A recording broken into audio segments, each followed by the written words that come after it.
സച്ചിൻ, ഞാനും അജു, ഹരീഷ് കണാരൻ, അപ്പാനി ശരത്ത്, രമേഷ് പിഷാരടി, അങ്ങനെ ഒരു നീണ്ട ആർട്ടിസ്റ്റ് തന്നെയുണ്ട് സച്ചിനിൽ. സച്ചിൻ ഇപ്പം ഇനിയുള്ള അടുത്ത ജനുവരിയിൽ നമ്മൾ റിലീസിന്, ജനുവരിയിലാണായിരിക്കും മിക്കവാറും റിലീസ് ഉണ്ടാവുക. സന്തോഷ് നായർ മണിരത്നം എന്ന് പറഞ്ഞ സിനിമയ്ക്ക് ശേഷം ചെയ്യുന്നൊരു ഒരു സിനിമയെ പറ്റി പറയുകയാണെങ്കിൽ ഒരു ക്രിക്കറ്റ് ആണ് ബേസിക്കലി. ഒരു ഫൗണ്ടേഷൻ എന്ന് പറയുന്നത് ക്രിക്കറ്റുമായിട്ട് ചുറ്റിപ്പറ്റി നടക്കുന്ന പ്രണയവും പിന്നെ കുറേ സൗഹൃദവും ഫ്രണ്ട്ഷിപ്പും അവരുടെ ആ സ്മോൾ ടൗണിൽ നടക്കുന്ന അവരുടെ ചെറിയൊരു എന്താ പറയണ്ടേ ചെറിയ റൊമാൻസും പരിപാടിയൊക്കെ ഉള്ളൊരു സിനിമയാണ്. അപ്പോൾ എൻ്റെ പേരായിട്ട് വരുന്നത് ലിച്ചിയാണ്. അങ്കമാലിക്ക് ശേഷം ലിച്ചി വെളിപാടൊക്കെ കഴിഞ്ഞതിന് ശേഷം ഇപ്പം ലിച്ചി കൂടെ അഭിനയിക്കുന്നു.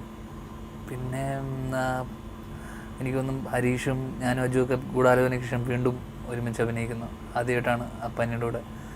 ഷാനാണ് മ്യൂസിക് ചെയ്തിരിക്കുന്നത്. നമുക്ക് ഏകദേശം ഒരു 3 പാട്ടുകളുണ്ട്.